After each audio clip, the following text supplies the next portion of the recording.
Halo Sobat Komsos, kita berjumpa kembali di program Bisik Bincang Asik bersama Komisi Komsos Keuskupan Bandung.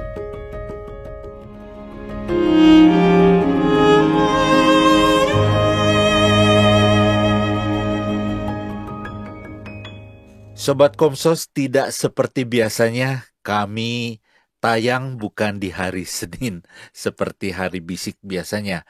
Tetapi hari ini kami membuat special edition Bisik karena ada poin-poin dan perbincangan yang sangat penting sekali segera kami harus tayangkan supaya teman-teman, sobat-sobat Komsos tidak bingung lagi. Nah, bersama ini seperti biasa saya bertemu dengan Pastor Postinus. Halo Pak Steve. Selamat datang Pastor Postinus. Makasih Pak Steve. Maaf nih, mengganggu Pastor yang sibuk untuk kita bahas ini. Enggak apa-apa Pak Steve. Karena ini penting sekali harus kita juga segera klarifikasi ya Pastor ya. Ya, betul. Ya, ini bermula dengan adanya deklarasi fiducia supplicans. Ya. Itu di tanggal berapa itu? Tanggal 18. Tanggal 18 Desember ya. Ya. Nah, sebetulnya ini sesuatu yang sudah lama juga kan ditegaskan oleh gereja, tapi kemudian tiba-tiba ada sedikit miss yang terjadi dalam pemberitaan sehingga mengakibatkan katanya gereja Katolik sekarang sudah merestui pemberkatan perkawinan untuk orang-orang sesama jenis. Ya. Nah, sebetulnya Pastor, deklarasi ini itu isinya apa, Pastor? Ya, baik. Terima kasih Pak Steve. Ya. Nah, ini kesempatan ini sangat baik. Ya. Maka kita juga melakukan podcast ini dengan situasi yang darurat gitu ya. Tapi tidak apa-apa. Ya. Mengapa? Karena juga banyak umat yang langsung mengirim WA ke saya. Ya. Lalu dengan link berita. Ya. Pastor, benar nggak gereja Katolik sudah memperbolehkan atau menyetujui perkawinan sesama jenis? Ya. Ini ada beritanya nih. Lalu umat kita mulai bingung gitu ya, seperti apa yang sebenarnya yang ada di dalam dokumen ini. Ya. Nah, baik Pak Steve, tidak demikian yang ada dalam dokumen ini. Justru yang ada dalam dokumen fiducia supplicans ini, kalau kita baca dengan baik, dengan tenang dan dengan hati-hati ya, dimulai dengan doa dan dengan hati yang terbuka, jadi tidak langsung dengan kecurigaan, maka sangat baik. Apa yang ditegaskan dalam kata pengantar saja dari Kardinal Victor Fernandez sudah menegaskan melalui dokumen ini tidak mengubah doktrin gereja berkaitan dengan perkawinan. Perkawinan hanya antara seorang laki-laki dengan seorang perempuan yang bersifat eksklusif, tetap dan terarah pada kelahiran anak. Itu kan?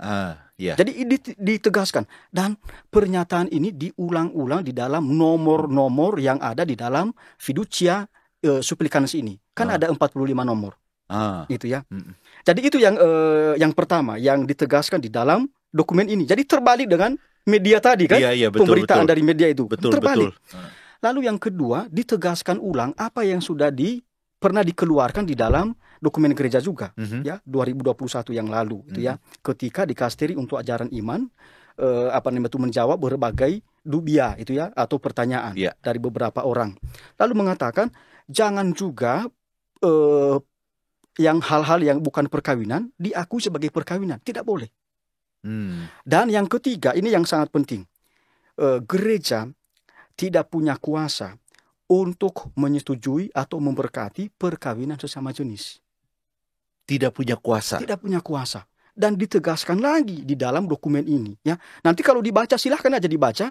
Tetapi nanti lihat bahwa ini berulang-ulang disebutkan. Gereja tidak punya kuasa untuk memberkati perkawinan sesama jenis. Karena ini tidak sesuai dengan perkawinan menurut Injil. Menurut Injil itu berarti antara seorang laki-laki dengan seorang perempuan dan terarah pada kelahiran anak. Dan hubungannya adalah stabil, eksklusif. Jadi itu. Tapi hal berikut yang ditegaskan di dalam dokumen ini. Kalau tadi kita meyakini bahwa perkawinan itu hanya antara seorang laki-laki dan perempuan dan terarah pada kelahiran anak. Juga kalau ada orang yang tidak bisa seperti ini, atau mereka yang sesama jenis misalnya, bukan dalam arti kita juga mengucilkan mereka, membuang mereka, bukan begitu. Oh iya. Betul. Jadi justru gereja harus tetap dekat dengan semua orang. Dan kalau orang-orang yang kita anggap adalah orang yang berdosa itu meminta pertolongan Allah, maka gereja juga perlu memberikan pertolongan kepada mereka. Nah, itu yang disebut dengan berkat-berkat itu. Jadi bukan berkat peneguhan perkawinan mereka, bukan. Tapi berkat yang diberikan kepada mereka karena mereka meminta supaya diberi kedamaian, diberi kesehatan, diberi pertolongan kesabaran. Itu maksudnya. Ya itu pasti. Jadi memang intinya adalah kata diberkati itu ya. Nah, ini yang bermasalah itu soal kata diberkati atau pemberkatan itu. Pemberkatan itu. Blessings itu ya. Jadi pemberkatan itu selalu diasumsikan adalah pemberkatan perkawinan ya. Iya, karena memang di istilah kita di Indonesia kalau dikatakan perkawinan kami diberkati. Gitu kan? Betul. Bukan dalam arti perkawinan kami didoakan, kan bukan. Kan tapi sebenarnya yang dimaksud oleh dokumen ini adalah berkat dalam arti doa, memohon pertolongan Allah. Itu kan, supaya mereka lebih damai, supaya mereka lebih mengalami kasih Allah, kan itu. Maka di dalam dokumen ini misalnya Pak Stef ya, kalau kita lihat dikutip contoh berkat yang ada dalam kitab suci. Di dalam Bilangan bab 6 ayat 24 sampai 26. Berkatnya kan kurang lebih begini. Jadi ini berkat imamat ya. Semoga Tuhan memberkati melindungi engkau, semoga wajah Tuhan menyinari hatimu dan memberikan kasih karunia dan menganugerahkan kedamaian kepadamu. Nah, ini kan berkat juga. Berarti berkat semacam ini kan kepada semua orang. Betul, dan berkat ini bukan berkat perkawinan. Ya kan? Bukan untuk meneguhkan perkawinan. Maka di dalam dokumen Fiducia Supplicans ini ditegaskan kembali bahwa gereja tidak memberkati ya sesama jenis atau mereka yang berada dalam situasi irregular supaya perkawinan mereka sah, disahkan. Disahkan, bukan begitu. Maka dikatakan di situ, kalau kita memberikan berkat pertolongan tadi atau berkat secara personal itu, jangan juga dengan busana atau dengan tata gerak atau dengan kata-kata yang bisa diasumsikan ya, bisa dipersepsikan sebagai perkawinan. Enggak boleh. Itu pasti. Jadi tapi kalau misalnya pasangan sesama jenis ini datang ke seorang pastor habis misa gitu minta diberkati, bisa ya berarti? Berkat dalam arti bukan supaya perkawinan mereka diakui. Tapi semoga kami bisa hidup lebih baik, itu boleh ya? Boleh. Kan seperti anak kecil kan, Rama, Romo, mohon berkatnya. Lalu biasanya kan kita berkati di dahi kan. Semoga Tuhan memberkati engkau dalam nama Bapa dan Putra dan Roh Kudus. Nah itu, seperti orang tua kalau sebelum anaknya pergi ke sekolah, dia berkati dulu. Berkat seperti itu, gitu, pasti. Sederhana. Jadi itu pasti. Jadi harus dipisahkan itu antara memang maksud mereka itu datang ke seorang pastor untuk meresmikan persekutuan mereka atau hanya sekedar sebagai seorang umat ya yang datang. Maka di dalam dokumen ini juga dikatakan bahwa kalau sesama jenis itu datang kepada kita, lalu meminta, pastor mohon kami diberkati perkawinan kami. Justru di situ sebenarnya gereja berevangelisasi, mewartakan sabda Allah dengan baik gitu ya, dengan ramah, bahwa permintaan semacam itu bertentangan dengan apa yang diharapkan oleh Injil, bahwa perkawinan itu hanya antara sesama antara mereka yang beda jenis kelamin, antara seorang laki-laki dengan seorang perempuan.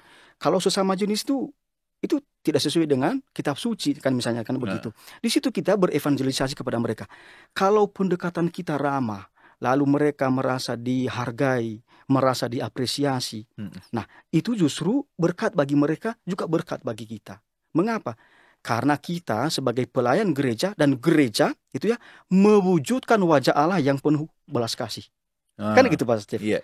Jadi jangan sampai dalam berpastoral kita justru menjadi orang yang hanya sebagai menghakimi ya, lalu mengucilkan, mengecualikan orang, membuang orang. Tidak begitu.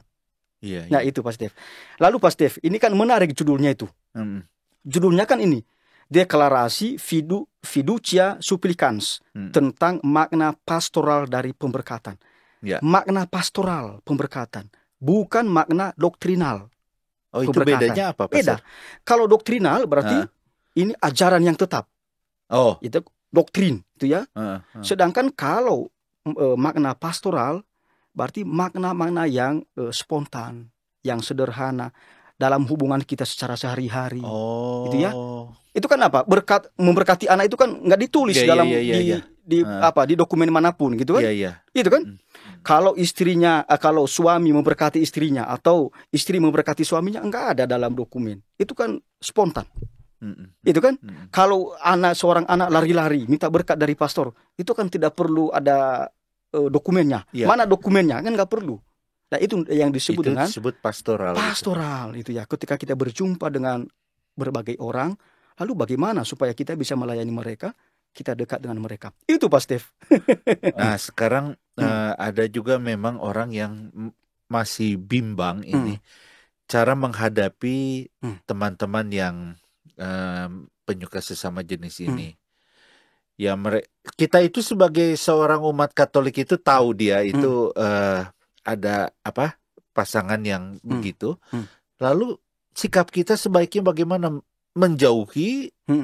Nanti kalau dekat seakan-akan kita itu sepertinya juga merangkul dan merestui mereka, atau bagaimana ini seperti itu, Pastor? Nah, sebenarnya kita bisa bercermin dari Yesus Kristus sendiri. Mengapa? Karena pada zaman Yesus, orang-orang yang dianggap sebagai orang berdosa dijauhi oleh masyarakat. Ya kan? Begitu. Karena mereka orang berdosa. Bisa jadi juga orang-orang yang kita anggap seperti tadi, ya punya kecenderungan itu, lalu kita anggap sebagai orang yang berdosa, tidak pantas di hadapan Allah. Lalu banyak orang yang menjauhi mereka, mengucilkan mereka, mereka mengalami diskriminasi, itu kan? Nah, justru kalau bagaimana sikap Yesus kepada orang yang dianggap berdosa itu atau terpinggirkan itu, dia berjumpa dengan mereka, dia memberikan kasih kepada mereka, dia tidak membeda-bedakan mereka. Justru dari perjumpaan itu, lalu banyak orang menjadi bertobat. Jadi sikap kita kepada saudara-saudari kita yang penyuka sesama jenis itu, apa sikap kita? Kita mendekati mereka, kita berjumpa dengan mereka, kita mencintai mereka, karena kita tahu Allah juga mencintai mereka. Dan mencintai kita juga. Cinta kasih Allah inilah yang kita wujudkan kepada mereka. Kita kan selalu omong dengan gampang ya. Kasih Allah itu tanpa syarat, ya kan? Cinta Allah itu tanpa syarat, kan begitu. Tetapi dalam relasi kita dengan sesama, kadang-kadang kita tidak mewujudkan cinta Allah yang tanpa syarat itu. Iya, betul. Ketika kita berjumpa dengan orang, lalu kita mulai mengoreksi dia, atau mau mengevaluasi dirinya, atau mengkritisi, dia sesama jenis, dia ini begini. Kita mengevaluasi moral orang, gitu kan? Akhirnya ini menjadi tembok di dalam persaudaraan kita, di dalam relasi keseharian kita. Gereja mengatakan tidak demikian. Oke, mereka orang berdosa. Kita tidak mendukung perbuatan dosa mereka, gitu ya. Tetapi kita tetap mencintai mereka. Ya, dengan cara kita mencintai mereka itu, lalu mereka, kami dikasihani, kami dicintai. Mana tahu di situ nanti mereka akan memikirkan ulang supaya bisa melaksanakan apa yang sesuai dengan kehendak Allah. Dan itu Pak Stef. Itu sebenarnya yang diharapkan dari gereja itu. Ya. Nah, lalu di sini juga di dalam dokumen ini, Pastor, ada yang mengatakan bahwa tidak boleh mempromosikan. Mempromosikan ritus seperti perkawinan ya. Itu seperti apa nih, Pastor? Nah, memang itu disebutkan di dalam dokumen fiducia fiducia supplicans itu. Dikatakan begini sebenarnya. Gereja atau seseorang atau para imam tidak boleh menyediakan atau mempromosikan doa pemberkatan kepada mereka yang sesama jenis atau kepada mereka yang berada dalam situasi irregular. Situasi irregular itu berarti mereka yang hidup dalam pasangan yang tidak sah. Kumpul kebola misalnya. Tidak sah perkawinan mereka, atau mereka hanya menikah secara sipil gitu ya. Tapi tidak sah sesuai dengan gereja. Atau sudah pernah cerai lalu menikah lagi, kan tidak sah. Nah itu. Jadi kita tidak boleh mempromosikan itu. Artinya apa, Pak Stef ya? Jadi justru dokumen ini menegaskan kembali ajaran resmi gereja. Justru di situ ditegaskan sikap gereja. Sikap gereja. Tapi kan ada kelanjutannya. Tapi kita tidak boleh menghambat orang, menghambat gereja dekat dengan semua orang. Nah, seperti tadi, kalau ada orang yang orang berdosa meminta pertolongan Allah, kan boleh juga kan? Kita berkati, kita dukung dia. Dukung dalam arti supaya dia lebih baik. Ya kan? Supaya dia bisa merasakan bahwa Tuhan mencintai dia. Dengan begitu kita harapkan dia melaksanakan apa yang sesuai dengan Injil, apa yang sesuai dengan ajaran Yesus Kristus, ajaran gereja. Nah, itu pasti. Itu yang dimaksud. Iya. Nah, apakah dengan cara demikian juga, misalnya kalau mereka melakukan pernikahan secara sipil lah, kalau di Indonesia memang tidak memungkinkan ya, tapi misalnya mereka ada di suatu negara yang memang memungkinkan untuk catatan sipil, lalu mengundang seorang pastor untuk memberkati juga tidak bisa ya? Tidak bisa. Nah, itu juga yang ditegaskan di dalam dokumen ini, Pak Steve. Ya. Nanti bisa dibaca di bagian akhir-akhir ya dari dokumen ini, 38 dan 39 ya, nomor 38 dan 39 sudah ditegaskan di sana sebenarnya bahwa kalaupun nanti kita mendoakan mereka itu dalam arti doa permohonan supaya mereka ditolong oleh Tuhan, jangan juga dilakukan di dalam upacara perkawinan sipil. Karena kan bisa dipersepsikan sebagai sedang diberkati. Saya memberkati mereka ini, lalu saya menyetujui, ya gereja menyetujui perkawinan mereka ini. Juga tidak.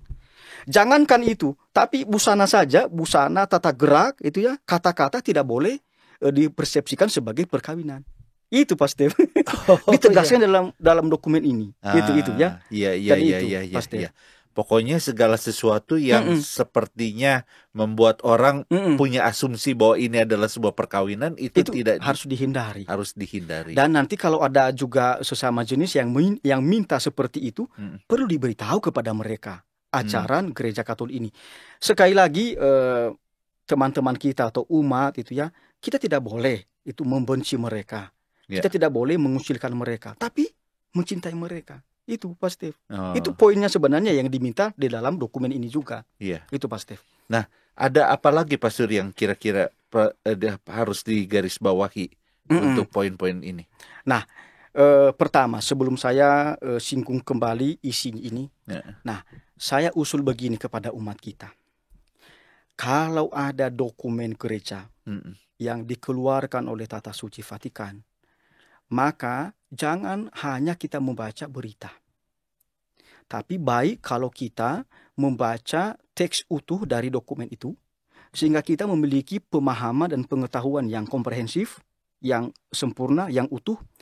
Lalu yang kedua, kalau memang bahasa asing itu ya, kadang-kadang juga hanya bahasa Italia atau bahasa Latin, maka tanyalah kepada orang atau pastor yang memang mengerti isi dari dokumen itu. Jangan buru-buru mengambil kesimpulan. Itu yang pertama. Yang kedua, kita juga mohon kepada media atau wartawan, jurnalis dimanapun itu ya, supaya mereka sebelum mewartakan suatu berita itu mereka membaca sumber utama, tidak hanya menerjemahkan dari berita dari jurnal atau berita-berita dari asing yang berbahasa Inggris atau berbahasa Italia atau Perancis itu ya. Tapi perlu mereka baca dokumen aslinya itu supaya tidak misleading itu ya, misunderstanding itu ya. Bukan supaya juga tidak menjadi hoax. betul. Tidak menjadi hoax. Jadi marilah kita mewartakan apa yang sesuai dengan isi dari teks itu. Itu yang kedua, Pak Steve. Nah, sekarang saya mau membahas sedikit lagi mengenai isi dari dokumen ini. Jadi dokumen ini sebagai penegasan ulang dari 2 dokumen sebelumnya. Mengenai itu kan ada pertanyaan bagaimana pemberkatan sesama jenis. Itu kan sudah dijawab tahun 2021. Pada waktu itu prefek dari dikasteri untuk ajaran iman itu adalah Kardinal Ladaria SJ, itu ya. Sudah dikatakan juga di sana bahwa gereja tidak memiliki kuasa untuk memberkati mereka yang sesama jenis. Ya. Tetapi juga di situ sudah ditegaskan, tapi kita harus bisa berpastoral kepada mereka, menyayangi mereka, dan juga kalau mereka meminta pertolongan supaya Allah memberikan kesehatan kepada mereka, memperbaiki kehidupan mereka, dan supaya mereka bisa sabar, tabah di dalam situasi sulit mereka, ya, gereja juga atau para imam juga mendoakan mereka. Tetapi ya, jangan seperti dalam berita yang sudah tersebar itu. Ada berita itu kan? sekarang Vatikan atau Paus sudah mengizinkan para pastor untuk memberkati sesama jenis. Itu kan? Itu yang membuat jadi guncang nih, Pastor. Heboh itu kan? Heboh. Seolah-olah bahwa sekarang sudah gereja sudah menyetujui sudah perkawinan sesama jenis. Merubah kebijaksanaan lah. Gitu. Padahal bukan itu isinya itu tadi kan? Itu yang pertama. Lalu juga menegaskan kembali apa yang sudah dikeluarkan oleh Bapak Paus ketika menjawab dubium atau dubia atau pertanyaan dari 5 kardinal itu pada bulan Oktober 2023 ini, itu kan? Jadi di situ Bapak Paus menyampaikan supaya kita kreatif, ada inovasi tertentu di dalam berpastoral. Jangan sampai pastoral kita itu kehilangan belas kasihan Allah. Kan begitu? Jadi justru kita berpastoral itu harusnya itu menjangkau sebanyak mungkin orang, termasuk mereka yang dikucilkan ini oleh masyarakat, atau orang-orang yang dalam pandangan kita, berarti orang ini orang berdosa. Siapa sih yang tidak berdosa di hadapan Allah? Kan begitu kan? Betul. Semua kita ini berdosa di hadapan Allah. Mungkin juga kalau seandainya Yesus datang itu, baik siapa yang tidak punya dosa, dialah yang lebih duluan menghakimi orang itu. Iya, betul. Ada enggak orang yang tidak berdosa sama sekali? Kan begitu. Jadi marilah kita memiliki hati kepada siapapun. Jangan sampai kita hanya tahu mengucilkan orang. Nah itu positif yang harus kita tegaskan di dalam dokumen gereja ini. Jadi sekali lagi, dokumen Fiducia Supplicans itu bukan melegalkan perkawinan sesama jenis. Bukan. Tapi justru menegaskan ulang bahwa doktrin gereja mengenai perkawinan tidak berubah. Hanya antara seorang laki-laki dengan seorang perempuan, status mereka eksklusif, tetap, dan terarah pada kelahiran anak. Ini positif. Jadi deklarasi ini tidak mengubah apapun tidak juga. Mengubah apapun. Nah, itu yang penting. Supaya kami juga, para umat itu juga menyadari itu gitu, bahwa gereja tidak sedang memberi suatu pandangan baru atau kebijaksanaan atau ajaran baru, tetapi itu adalah menegaskan kembali yang sudah ditegaskan sejak 2021 itu. Itu. Dan itu sebenarnya kan ada, memang sebenarnya hanya menegaskan kembali juga apa yang ada dalam Injil. Betul. Apa yang dalam Injil? Misalnya kita kan sering bahas di sini perkawinan menurut Injil itu kan bisa kita kutip 2 ayat dua sumber. Satu itu Matius bab 19 ayat 5-6. Lalu Markus bab 10 ayat 7-9. Mereka bukan lagi 2. Mereka ini berarti laki-laki dan perempuan. Itu kan? Tetapi satu daging. Apa yang sudah dipersatukan oleh Allah tidak boleh diceraikan oleh manusia. Kan itu perkawinan yang dimaksud. Oleh kita, oleh Injil itu kan? Nah, ini yang ditegaskan kembali oleh dokumen ini. Salah satunya. Itu pasti. Makanya gereja itu selalu mengatakan tidak ada kuasa kan? Tidak ada kuasa. Karena itu berarti menentang Injil. Kan? Itu. Makanya nggak punya kuasa kita untuk memberkati sesama jenis itu ya. Tapi bukan dalam arti kita membenci mereka, bukan. Lalu juga kalau ini Pak Steve, kan dalam jawaban dari Dikasteri untuk Ajaran Iman pada 2021 lalu ditegaskan begini. Bukan berarti juga kalau kita mengatakan kami atau gereja tidak memiliki kuasa untuk memberkati sesama jenis, bukan dalam arti adalah sikap diskriminasi kita, bukan. Bukan. Tetapi justru sikap kita menyatakan kebenaran. Bukan kebenaran manusia, tapi ini kebenaran ilahi karena sesuai dengan Injil. Itu kan? Karena ini kebenaran ilahi berdasarkan Injil, maka jangan dijadikan sebagai dasar untuk membenci orang lain. Itu kan? Yang tidak bisa melaksanakan ini. Tetapi justru menjadi dasar bagi kita untuk mencintai mereka. Kita prihatin, kita simpati kepada mereka. Itu kan? Mereka itu juga berada dalam kesulitan juga, pasti. Maka marilah kita juga tetap sekali lagi memberikan belas kasihan seperti Allah memberikan belas kasihan kepada semua orang. Itu pasti. Ya, mudah-mudahan Pastor apa yang sudah kita bicarakan ini sudah lebih memperjelas dan meneguhkan juga kita supaya kalau ada berita-berita hoax seperti itu juga kita nggak langsung jadi heboh sendiri.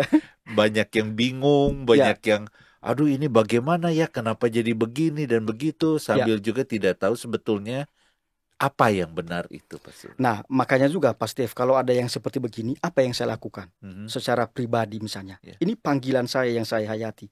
ketika ini saya ditanya banyak orang, ya, apa? Saya langsung baca dokumen itu. Lalu saya buat poin-poin. Maka kan sampai saya buat poinnya itu 13 ya. Pak Steve ya. Saya kirim juga ke Pak Steve. Mengapa? Setiap kali ada umat yang bertanya ke saya kirim. Supaya tidak bingung. Lalu saya buat sesederhana mungkin bahasanya. Supaya bisa dimengerti dan paham. Ya. Nah ini juga bisa kita lakukan. Itu ya. Dan umat kita juga bisa lakukan. Jadi kalau ada dokumen gereja sekali lagi. Harus dengan tenang, ya, dengan bijaksana membaca dokumen itu. Lalu kalau bisa membuat poin-poin. Oh ini poinnya, ini. Kalau ada yang kurang jelas, ditanyakan kepada mereka yang lebih tahu mengenai isi dokumen itu. Jadi itu Pak Steve. Ya, mudah-mudahan Pastor, apa yang kita bicarakan hari ini bisa juga lebih memperjelas sobat-sobat Komsos.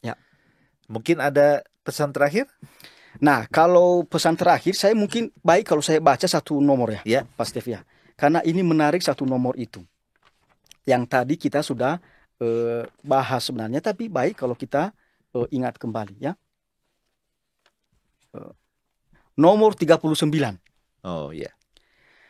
Dalam kasus apapun, tepatnya untuk menghindari segala bentuk kebingungan atau skandal, ketika doa pemberkatan diminta oleh pasangan yang berada dalam situasi yang irregular, meskipun diungkapkan di luar ritus yang ditentukan oleh buku-buku liturgi, pemberkatan ini tidak boleh diberikan bersamaan dengan upacara perkawinan sipil dan bahkan tidak dalam kaitannya dengan upacara tersebut.